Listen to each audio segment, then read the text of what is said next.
Каля мемарыяльнага комплексу памяць воінаў-вызваліцеляў у Пінску сёння асабліва шматлюдна і ўрачыста. Прадстаўнікі адміністрацыі горада і працоўных калектываў, дэпутаты, члены ветэранскіх арганізацый, моладзь, духавенства прыйшлі сюды, каб аддаць даніну памяці тым, хто цаною уласнага жыцця здабываў перамогу і незалежнасць. Мы в этот день чествуем нашу отчизну, страну с уникальной историей и наследием. Для каждого человека Беларусь начинается с его малой родины.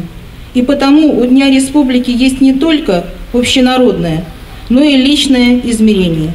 Віншаванні з галоўным святам краіны і шчырыя пажаданні радзіме развівацца і квітнець гучалі з вуснаў моладзі, ветэранаў, грамадскасці.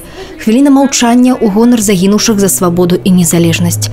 Кветкі да помніка воінам-вызваліцелям.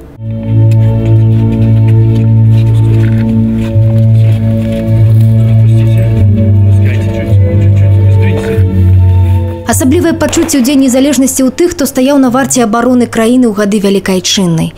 Да болі шчымлівы гэты дзень для 92-гадовага ветэрана, былога партызана Фёдора Барычаўскага. Прийшов з армії, всіх родителів уничтожені були, я тільки один.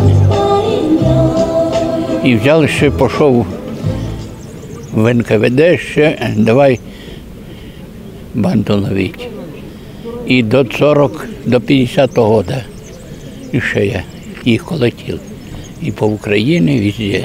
Сучаснікі павінны памятаць пра подзвіг тых, хто здабываў перамогу дзеля будучыні і дабрабыту нашай краіны, гавораць жыхары горада над Пінай. Свята незалежнасці – адно з іх самых любімых і ўзнёслых. День 3 июля для меня – это день гордости. День гордости за тех людей, которые действительно отстояли нашу свободу, нашу независимость в годы Великой Отечественной войны, подняли нашу родину из пепелищ. Каждый год стараемся прийти, побывать на таком мероприятии, почтить героев, защищавших нашу родину. И боровшихся за независимость, за то, чтобы мы жили под мирным небом и могли, имели возможность такой спокойно гулять по нашим улицам красивого города.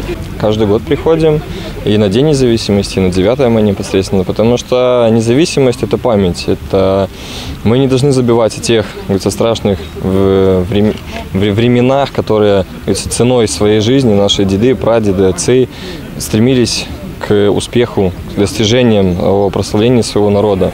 На працягу ўсяго дня ў Пінску будуць праходзіць урачыстасці з нагоды свята незалежнасці. Тэатралізаваныя прадстаўленні, песні, танцы, а завершацца яны традыцыйнай акцыяй «Спяём гімн разам». Марыя Кобец, Алеся Зелянко і Александр Дячэнка, тэлерадыёкампанія «Брэст».